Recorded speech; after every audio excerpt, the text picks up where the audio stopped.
Bears now 0-1 going into week 2 against the Lions, who presumably also really could use a win here.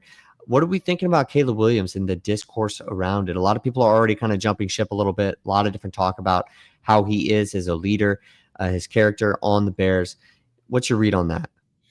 This whole Caleb Williams and Bear situation has been so interesting from the jump because you have just so many conflicting like reports about how initially he actually wanted to be a Minnesota Viking. It's got to be Minnesota, and there's been like a whole book on the situation. He's only in year 2.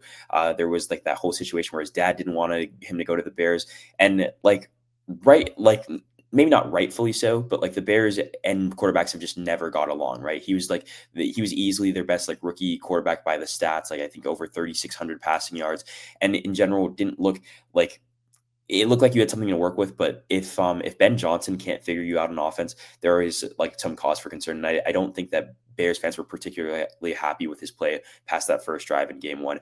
And I don't want to be one of those guys who jump ship super early either, because it was game 1 of year 2 in the NFL for Caleb Williams, and that's coming off a year 1 where his head coach was fired halfway through the season, and just in general he didn't have much stability around him. But he does have the weapons now. He does have a good offense, and he has what was the best offensive coordinator in the league last year as his head coach. So you want to see a little bit more from him, and you just want to see that he has it, because it feels like some of the throws that you think he should be making, he's not, and that he's dumping the ball down a lot. And I just want to see more out of Caleb Williams. I think because he coming out of college, he had the arm talent to make all of these different throws. He could throw on the run. He could go to a second read. All these different things he was doing in college, and you just aren't seeing that as much. Obviously, the players are faster and better in the NFL, but you thought his game would translate more from college to NFL than it has. And I don't want to say it's bleak, but I want to see more out of Caleb Williams than I have over the course of a year in a game. Yeah, I'm not ready to make any judgment on Caleb Williams, especially as a starting quarterback in the NFL. I just think there were moments that were bad last year, but it just feels like he's honestly, I don't know where these expectations are. Like, dare I say, like, yes, he was it felt like maybe a borderline generational kind of guy. I mean, your number 1 overall pick, you're thinking you're going to be one of the better ones to come to the league. But like, dare I say, they're kind of almost like too high Inflated a little because, bit. huh? Inflated a little bit, like the expectations. Like, is it because we're expecting more that if he wants to do it his way or lead in his specific way or kind of be himself, well, he has to produce right now. I mean, 20 touchdowns last year, 8 turnovers, six picks, like solid numbers, and he was running for his life. Like this year, yes. Like I'm not usually also either like on the train of like, oh, a guy's got to figure it out in year 2, but he does have a lot of really good things working for him on that other side. So I see some criticism and some different stuff, but I think juxtaposed to the way that JJ McCarthy like kind of bounced back in that first game, it's just a tough way to then look at Caleb Williams. I think like what JJ McCarthy and the Vikings were able to do by coming back had more to do with their resolve and what ended up happening in that game on Monday night than it did with, we need to sound the alarms on Caleb Williams again. Bad leader, loose gray shirt, weird kind of way of going about himself. Like the complaints about him are just, it just feels like it's confirmation bias. You think, oh, this shouldn't work, right? And then he's pretty good right now in the NFL, and he's, I think, really good for where he's at, making his second start, or his first start, excuse me, in his second year. Like where, I don't know where it's coming from. I think it's a little bit too much. I mean, obviously at the end of the year, we're going to assess this. Did Ben Johnson help him? Did this line protect him? Could he get it to all of the different weapons? They've invested a lot in the weapons. I think you mentioned a couple of the reasons, and I think I have one more to add on to the fact that where the expectations come from. I think part of it is the fact that he came into the season last season with such high expectations, not only being the number 1 overall draft pick, but then the weapons that they put around him. They go out and get Keenan Allen in the offseason, and then you have DJ Moore, and then you also draft Romo Dunze. Romo Yeah. Dunze out of Washington. Like there was a sense around, oh, we had two of the top 10 draft picks and we want to win now. That was kind of how you looked at it. And then also towards the end of that 2023 season, that Bears defense looked like it was coming around. So it felt like he had all the things around him to make him so great. And then also like there was that narrative around ESPN that was going on for like at least the whole offseason going, is this the best starting offense, the best offense that a starting quarterback in year one has ever seen.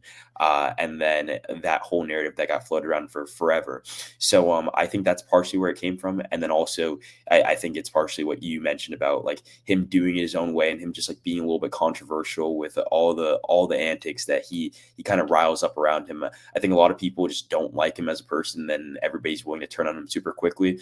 And the fact that he hasn't done anything particularly generational has also not helped his case. But like you mentioned, like this team like wasn't terrible last year, and then also like this team like was in a lot of very close games. Like they were on the losing end of that Commanders like crazy Hail Mary. Like they definitely had some games. They lost the Lions game based off the timeout situation. Like they were in a lot of close games, and I think Caleb Williams was a huge part of that. So the fact that they do still have like a good offense around him, the fact that the defense still does look competent, like this can turn around very quickly, but you still want to see a little bit more because like it I actually maybe I'm walking that back as I'm saying it just because of the fact that like he is still in year two. It's like both things can be true at once. Yeah. Yes, there needs to be a jump because there's just too much around him. We're not here for a sophomore slump. We just talked a little bit about that with like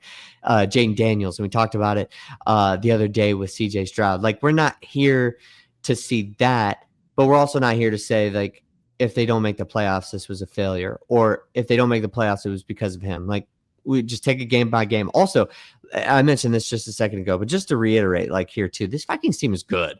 I think we expected them to, and there still is that expectation that they're going to take a bit of a step back from last year. JJ McCarthy still has to figure it out. He didn't figure it all out in the second half of week one.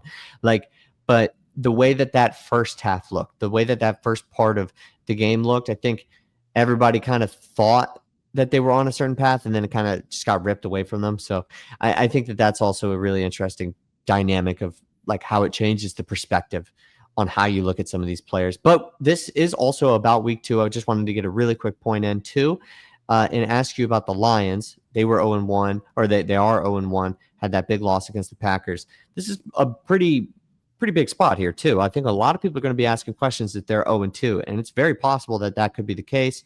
Got the Ben Johnson coming back kind of dynamic. What are you thinking about that from the Lions perspective really quick?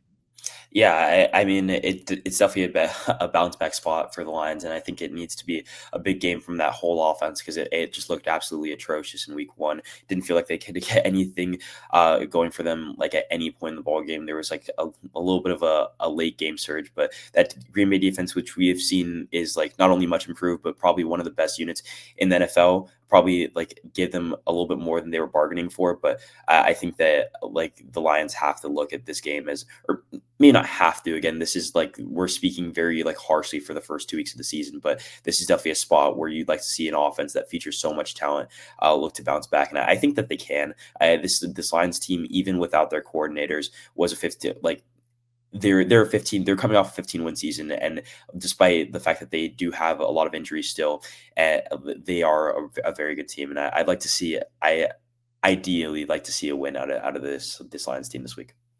Yeah, if they go 0-2, there's going to be some questions about the Lions team, and more people are going to be making conclusions about the era of Ben Johnson and the couple of coordinators that they had.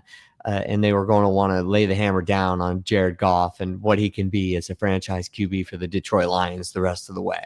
I don't really buy that a ton, but I will say this week is super interesting because I think the Lions would have rather have had a bounce back game against a team that wasn't the Bears. I know that sounds so ridiculous to say, right? Because what are we expecting the ceiling for the Bears to be?